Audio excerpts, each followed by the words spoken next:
Sir ಕೇರ್ಪುರಮಲ್ಲಿ ಒಂದು ತ್ರಿವಳಿ murder case ಆಗಿತ್ತು. ಅಂದರೆ ಆ ಪ್ರಕರಣದಲ್ಲಿ ಈಗ ಇಷ್ಟು ದಿನ ಆದಮೇಲೆ ಇನ್ನೂ ಚಾರ್ಜ್ ಶೀಟ್ ಕೂಡ ಸಬ್ಮಿಟ್ ಆಗಿಲ್ಲ. ಇದೇ ಸಂದರ್ಭದಲ್ಲಿ ತಂದೆ ತಾಯಿ ತಂಗಿಯನ್ನು ಕೊಲೆ ಮಾಡಿದಂತಹ ಆರೋಪಿತೆ ಅವರ ಮಗಳು ಶ್ವೇತಾ ಅಂತೇಳಿ ಈಗ ಅಪ್ರೂವರ್ ಆಗ್ತೀನಿ ಅಂತೇಳಿ ಕೋರ್ಟ್ಗೆ ಅರ್ಜಿ ಹಾಕಿದ್ದಾರೆ.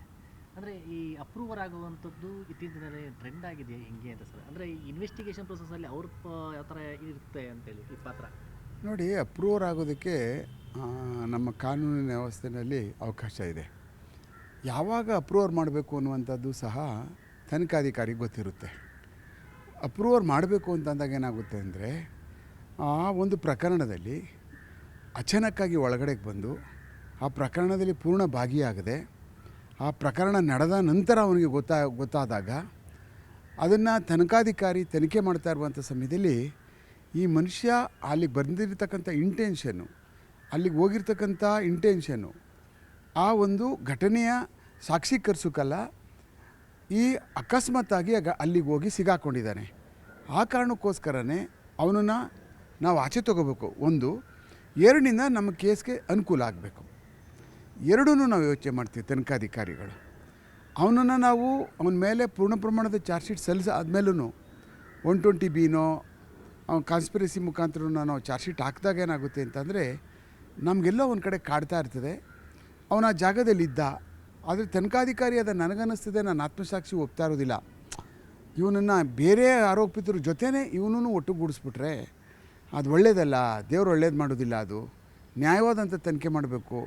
ಅದಕ್ಕೆ ಅವನ ಹತ್ರ ಮಾತಾಡ್ತೀವಿ ನಾವು. ನೋಡಪ್ಪ, ನಿನಗೆ ಈ ತನಿಖೆಯಲ್ಲಿ ಇಷ್ಟು ಭಾಗ ನಿನಗೆ ಗೊತ್ತಿತ್ತು, ನೀನು ಬಂದ್ಬಿಟ್ಟಿದೆಯೇ, ಅದಾದಮೇಲೆ ನಿನಗೆ ಈ ಘಟನೆ ಎಲ್ಲ ನಡೆದೋಗ್ಬಿಟ್ಟಿದೆ ನಿನ್ನ ಪ್ರೆಸೆನ್ಸಲ್ಲಿ.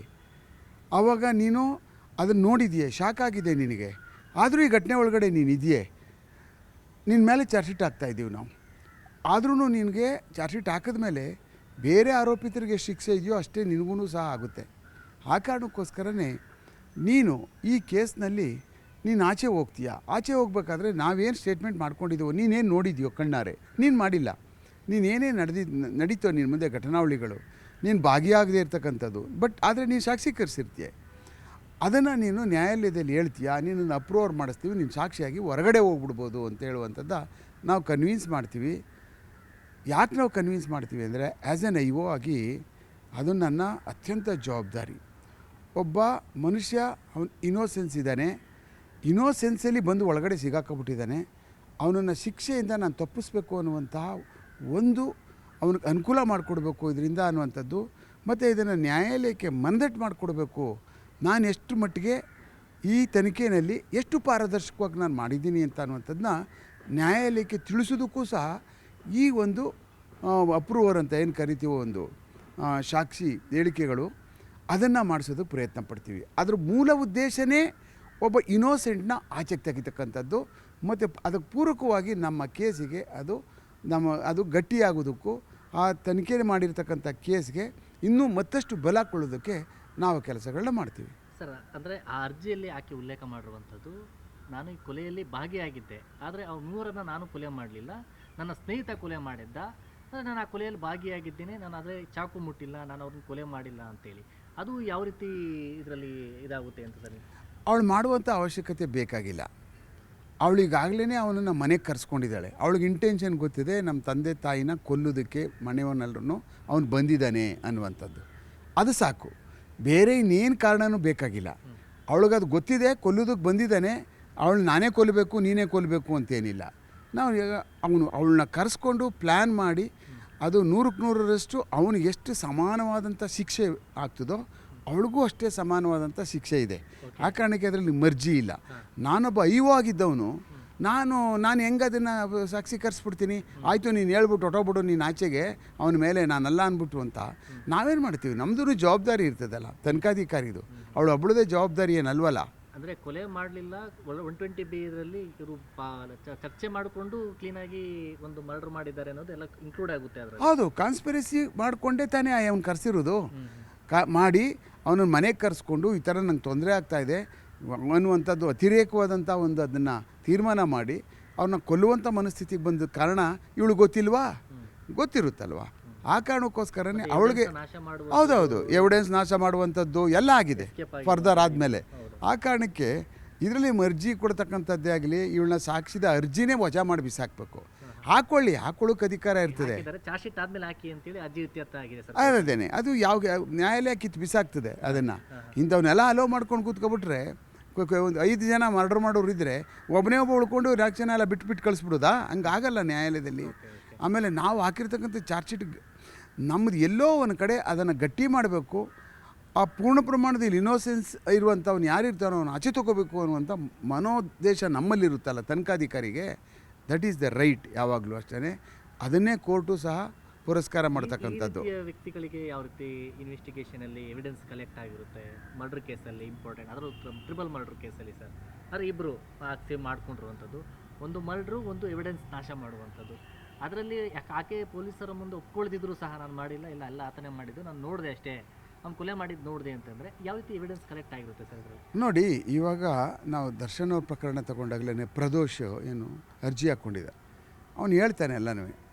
ಅವನು ಸಾಕ್ಷ್ಯನಾಶ ಮಾಡುವಂಥದ್ದು ಮತ್ತು ಫ್ಯಾಬ್ರಿಕೇಟ್ ಮಾಡಿರೋದು ಬೇರೆ ಅಕ್ಯೂಡ್ಗಳನ್ನ ದುಡ್ಡು ಕೊಟ್ಬಿಟ್ಟು ಪೊಲೀಸ್ ಸ್ಟೇಷನ್ಗೆ ಹೋಗಿ ನೀವು ಅರೆಸ್ಟ್ ಆಗಿ ನೀವು ಈ ಕೇಸಲ್ಲಿ ಒಳಗಡೆ ಕೊಟ್ಟೋಗ್ಬೇಡಿ. It is not a small ಅಪರಾಧ. ಅದು ಇದರಷ್ಟೇ ಗಟ್ಟಿಯಾದಂಥ ಅಪರಾಧ. ಅದು ಸ್ಥಳದಲ್ಲಿ ಇದ್ದು ನಾನು ಹೊಡೆದಿಲ್ಲ, ಬೇರೆಯವರೆಲ್ಲ ಹೊಡೆದ್ರು, ಆಯ್ತಪ್ಪ ನೀನು ಹೊಡೆದಿಲ್ಲ, ನೀನು ಹೊಡಿಗೆ ಶಕ್ತಿನೂ ಇಲ್ಲ, ನಿಂಗೆ ಭಯ ಆಗ್ತದೆ, ಅದು ಬೇರೆ ವಿಚಾರ. But what is next course of action ನಿಂದು? ಅವನ್ನ ಬಾಡಿ ಎತ್ಕೊಂಡು ಹೋಗೋದಕ್ಕೆ, ತೊಗೊಂಡೋಗಿ ಡಿಸ್ಪೋಸ್ ಮಾಡೋದಕ್ಕೆ ಆಗಲಿ, ಮತ್ತು ಇನ್ನೂ ಕ್ರಿಯೇಟ್ ಮಾಡಿ ಅವ್ರಿಗೆ ದುಡ್ಡು ಕೊಟ್ಟು ನೀವು ಹೋಗಿ ಅಂತ ಅನ್ನೋದು ಅವ್ರಿಗೆ ಏನೂ ಇಲ್ಲದೆ ಗೊತ್ತಿಲ್ಲದೆ ಮಾಡ್ಬಿಡೋಕ್ಕೆ ಸಾಧ್ಯನಾ? ಇಲ್ಲ ಅವ್ನು ಎದುರಿಸ್ಬಿಡ್ತಾನೆ ಗನ್ ಹಿಡ್ಕೊಂಡು ಯಾರೋ ಆರೋಪಿ. ಇಲ್ಲ ಅಂದರೆ ಅವ್ನು ಇನ್ಫ್ಲೂಯೆನ್ಸ್ ಒಳಗಡೆ ಅವನು ನಾನು ಭಾಳ ಜೀವನದಲ್ಲಿ ಮುಂದೆ ಏನಾದ್ರು ಸಹಾಯ ಮಾಡ್ತಾನೆ ಅಂತ ಅನ್ನುವಂಥ ಒಂದೇ ಒಂದು ಘಟನಾವಳಿನೇ ಅವನು ಅದನ್ನು ನೆನಪಿನಲ್ಲಿ ಇಟ್ಕೊಬಿಟ್ಟು ನಾನು ಅವ್ನಿಗೇನಾದರೂ ಸಹಾಯ ಮಾಡ್ಬಿಡೋಣ ಅಂತ ಮಾಡ್ತಾರೆ. ಇದೆಲ್ಲ ನನ್ನ ಲೆಕ್ಕದಲ್ಲಿ ಈ ಸಾಕ್ಷ್ಯಗಳು ಇದಕ್ಕೆ ಪೂರಕವಾಗಂತೂ ಖಂಡಿತವಾಗೂ ಆಗಲ್ಲ. ಈಗಿರ್ತಕ್ಕಂಥ ಸಾಕ್ಷ್ಯಾಧಾರಗಳ ಸಕ್ಕು ಇವರೆಲ್ಲನೂ ಕನೆಕ್ಷನ್ ಮಾಡೋದಕ್ಕೆ ಆಗಲಿ ಅಂದರೆ ಅದರ ಸಾಕ್ಷಿಗಳು ಹೇಳಬೇಕು. ಹೇಳಿಲ್ಲ ಅಂದರೆ ಆಗೋದೇ ಇಲ್ಲ. ಎಷ್ಟೇ ಸಾವಿರ ಸಾಕ್ಷಿಗಳು ಮಾಡಿ ನೀವು 10,000 ಪೇಜ್ ಹಾಕಿ ಏನು ಪ್ರಯೋಜನಕ್ಕೆ ಬರೋಲ್ಲ. ಅದೊಂಥರ ನ್ಯೂಸ್ ವೇಸ್ಟ್ ಪೇಪರ್ ಆದಂಗೆ ಆಗ್ಬಿಡುತ್ತೆ, ಲದ್ದಿ ಪೇಪರ್ ಇದ್ದಂಗೆ. ಆ ಕಾರಣಕ್ಕೆ ಸಾಕ್ಷಿಗಳು ಬಂದು ಇರ್ತಕ್ಕಂಥವ್ರು ಸಾಕ್ಷೀಕರಿಸ್ಬೇಕಲ್ಲ. 100ಕ್ಕೆ 100ರಷ್ಟು 99 ಆದರೂ ಕೋರ್ಟು ಒಪ್ಪೋದಿಲ್ಲ ಆಗ. ಆ ಕಾರಣಕ್ಕೆ ಇಂಥ ಸಮಯದಲ್ಲಿ ಇವನ್ನ ಸಾಕ್ಷಿಗಳನ್ನ ಇಂಥವನ್ನ ಬಲವಾಗಿರ್ತಕ್ಕಂಥವ್ರನ್ನ ಐಒ ಮನಸ್ಥಿತಿಯ ವಿರುದ್ಧವಾಗಿ ಏನಿದಾರಲ್ಲ ಅವನ ಮನಸ್ಥಿತಿಯ ವಿರುದ್ಧವಾಗಿ ಇಲ್ಲ ಬೇಡ ಅವನನ್ನು ನೀವು ತಗೋಬಾರ್ದು, ಅವನನ್ನು ಆ ಸಾಕ್ಷಿನ ನೀವು ಕನ್ಸಿಡರ್ ಮಾಡಬಾರ್ದು ಪ್ರೂವರ್ ಆಗಿ ಅಂತ ಹೇಳುವಂಥ ನೇರವಾಗಿ ಹೇಳಬೇಕು. ಅಕಸ್ಮಾತ್ ಆ ತನಿಖೆ ಭಾಳ ಚೆನ್ನಾಗಿತ್ತು ಅಂತ ಅಂದರೆ ಬೇಡ, ಇಲ್ಲಿ ಇವನನ್ನು ಏನಿದೆಯೋ ನ್ಯಾಯಾಲಯದಲ್ಲಿ ಟ್ರಯಲ್ ನಡೀಲಿ, ಇವನ ಸಾಕ್ಷಿನ ನೀವು ಮಾಡುವಂಥ ಅವಶ್ಯಕತೆ ಇಲ್ಲ, ಇವನು ಇಂಥದ್ದಿದೆ ಅಂತೇಳಿ ಅವನನ್ನು ಇವರು ಪ್ರಾಸಿಕ್ಯೂಷನ್ ಅವರು ಮಾಡ್ಕೋಬೋದು. ಹಾಗಾದರೆ ಇವೆಲ್ಲ ಇಂಥವರೆಲ್ಲ ಬಂದವರೆಲ್ಲ ನಾವೆಲ್ಲ ಅಪ್ರೂವರ್ ಆಗ್ತೀವಿ. ಏನು ಅಪ್ರೂವರ್ ಏನು? ಒಬ್ಬ ಆರೋಪಿತ ಇರುವಂಥದ್ದು ಅವನೊಬ್ಬ ಸಾಕ್ಷಿ ಅಷ್ಟೇ. ಇನ್ನೇನು ದೊಡ್ಡ ಗನಂದರಿ ಪ್ರಪಂಚದಲ್ಲಿ ಉದುರೋಗ್ಬಿಡೋವಂಥವು ನಾನಲ್ಲ ಅವನು. ನಾನು ಹೇಳ್ತೀನಿ, ಆಚೆ ಹೋಗ್ತೀನಿ, ನಾನು ಬಿಡಿ ಅಂತ ಹೇಳುವಂಥದ್ದು ಅಷ್ಟೇ. ನಾಳೆ ಉಳಿದವರೆಲ್ಲ ಹೇಳಬೇಕಲ್ಲ, ಅದಕ್ಕೆಲ್ಲ ಪೂರಕವಾದಂಥ ಸಾಕ್ಷಿ ಹೇಳ್ಬಿಡ್ಬೇಕಲ್ಲ. ಇಂಥವೆಲ್ಲ ಭಾಳ ಸಾಕ್ಷಿಗಳಾಗಿದ್ದಾವೆ. ಇಂಥವೆಲ್ಲ ಅಪ್ರೂವರ್ಗಳೆಲ್ಲ ನಾವು ಮಾಡಿಸಿದ್ದೀವಿ. ಅಪ್ರೂವರ್ ಆಗಿ ಹೇಳಿದವರೆಲ್ಲ ನಾವೆಲ್ಲ ಕಿತ್ಕೊಂಡೋಗಿದ್ದಾವೆ ಕೋರ್ಟ್ಗಳಲ್ಲಿ, ಇವೆಲ್ಲ ನೋಡಿದ್ದೀವಿ ನಾವು. ಆದ್ದರಿಂದ ಇವೆಲ್ಲ ಈ ಮಟ್ಟಕ್ಕೇನು ಅಂದರೆ ಸಿಕ್ಕಾಪಟ್ಟೆ ಪ್ರಕರಣನ ಇಡೀ ಜನತೆ, ಸಾರ್ವಜನಿಕರು, ನ್ಯಾಯಾಲಯಗಳು, ಸೋಷಿಯಲ್ ಮೀಡಿಯಾಗಳು, ದೊಡ್ಡ celebrity is not an ordinary man. ಆ ಕಾರಣಕ್ಕೋಸ್ಕರನೇ ಇದಕ್ಕೆ ಜಾಸ್ತಿ ಮಾನ್ಯತೆ ಸಿಗ್ತಾ ಇದೆ. ಬೇರೆ ಇಂಥ ಪ್ರಕರಣಗಳಾಗಿದ್ದರೆ ಅಲ್ಲಿ 100ರಲ್ಲಿ 101 ಇದು ಹೊಟ್ಟೋಗ್ಬಿಡ್ತಾಯಿತ್ತು. ಕಾರಣಕ್ಕೆ ಮಾನ್ಯತೆ ಸಿಗ್ತಾ ಇರೋದ್ರಿಂದ ಇದು ಪ್ರತಿ ನಿಮಿಷ ಪ್ರತಿ ಸೆಕೆಂಡೂ ಸಹ ಇದನ್ನು ಯಾರೋ ಒಬ್ಬರು ಕೂತ್ಕೊಂಡು ಅದರ ಬಗ್ಗೆ ಅದರ ಹಿಂದೆ ಇರತಕ್ಕಂಥದ್ದು. ಆದ್ದರಿಂದ ಇದನ್ನು ಭಾಳ ಅತ್ಯಂತ ಎಚ್ಚರಿಕೆಯಿಂದ ಎಲ್ಲ ನೋಡಬೇಕು, ಸಾರ್ವಜನಿಕರು ನೋಡಬೇಕು, ನ್ಯಾಯಾಲಯನೂ ನೋಡಬೇಕು, ಮತ್ತು ಮೀಡಿಯಾಗಳು ನೋಡಬೇಕು. ಸರ್, ಆಮೇಲೆ ಕೊನೆ ಕ್ವಶನ್ನು, ಈ ತ್ರಿವಳಿ ಮರ್ಡರ್ ಕೇಸಲ್ಲಿ ಈ ಮಗಳ ಭಾಗಿತ್ವದ ವಿಚಾರ ಏನಿದೆ, ಈ ಮೂಲಕವಾಗಿ ಎವಿಡೆನ್ಸನ್ನು ಪೊಲೀಸರು ಕಲೆಕ್ಟ್ ಮಾಡಿರ್ತಾರೆ. ಆ ಕೈ ಹೆಂಗೆ ಭಾಗಿಯಾಗಿದ್ದಾಳೆ, ಹೆಂಗೆ ತಪ್ಪಿಸ್ಕೊಂಡ್ಲು, ಹೆಂಗೆ ಎವಿಡೆನ್ಸ್ ನಾಶ ಮಾಡಿದ್ರು ಅಂತ. ಅಪ್ರೂವರ್ ಆಗಿ ಬಂದರೆ ಅದು ಕಷ್ಟ ಇದೆಯಾ ಸರ್? ಅದನ್ನ ಪರಿಗಣಿಸುವಂಥದ್ದು ಅರ್ಜಿ ಹಾಕ್ಕೋಬೋದು ನ್ಯಾಯಾಲಯಕ್ಕೆ. ಹಾಕಿದ್ದಾರೆ, ಚಾರ್ಜ್ ಶೀಟ್ ಆಗುತ್ತೆ. ಚಾರ್ಜ್ ಶೀಟ್ ಹಾಕಿದ್ಮೇಲೆ ನಾನು ಅಪ್ರೂವರ್ ಆಗ್ತೀನಿ ಅಂತ ಹೇಳ್ತಾರೆ ಅವರು. ಇಲ್ಲ ಪ್ರಾಸಿಕ್ಯೂಷನ್ ಅವ್ರು ಮಾಡಿಸ್ಬೋದು ಅಪ್ರೂವರ್ ಆಗಿ, ಇಲ್ಲ ಅವರೇ ಹಾಕೋಬೋದು. ಆವಾಗ ಇಲ್ಲ ಇವಳು ಯಾವ ಕಾರಣಕ್ಕೂ ಅಪ್ರೂವರ್ ಆಗಿ ಮಾಡ್ಕೋಬೇಡಿ ನೀವು, ಈ ಕೇಸಲ್ಲಿ ಇಷ್ಟೊಂದು ಸಾಕ್ಷಿ ಇದೆ, ಇವಳದೇ ಎಲ್ಲ ಮಾಡಿ ಕರ್ಕೊಬಂದು ಎಲ್ಲ. ಬಟ್ ಇವಳು ಭಾಗಿಯಾಗಿದ್ದಾಳೆ, ಸುಮ್ಮನೆ ಸುಳ್ಳು ಹೇಳ್ತಾ ಇದ್ದಾಳೆ, ನಾನು ಎಲ್ಲೋ ಕೂತ್ಕೊಂಡಿದ್ದೆ ಹಾಗೆ ಹೀಗೆ ಅಂತ. ಮೊದಲು ಇವಳೇ ಹೇಳಿದ್ಲಲ್ಲ ನಾನೇ ಮಾಡಿದ್ದು, ಅವ್ನಿಗೇನೂ ಗೊತ್ತಿಲ್ಲ ಅಂತ. ಈಗೆಲ್ಲ ಭಾಳ ನಾಟಕ ಆಡಿದ್ದಾರೆ ಈ ಕೇಸಲ್ಲಿ. ಅವ್ನಿಗೇನೂ ಗೊತ್ತಿಲ್ಲ, ಸುಮ್ಮನೆ ಬಂದು ಕೂತ್ಕೊಂಡು ಅದೇನೋ ಮೊಬೈಲಲ್ಲಿ ಚಿಟ್ ಚಾಟ್ ಮಾಡ್ಕೊಂಡು ಕೂತಿದ್ದಂತೆ, ಎಲ್ಲ ಇವಳೇ ಚುಚ್ಚಿಬಿಟ್ಲಂತೆ. ಅವಾಗಲೇ ಡೌಟು ನನಗೆ. ಮೂರು ಜನನ ಅಷ್ಟು ಸುಲಭವಾಗಿ ಒಂದು ಹೆಂಗೆ ಸಾಯಿಸೋಕ್ಕಾಗಲ್ಲ. ಬಟ್ ಇವಳು ಅದ್ರ ಬ್ರೈನ್ ಬಿಹೈಂಡ್ ಆಫ್ ಇಟ್.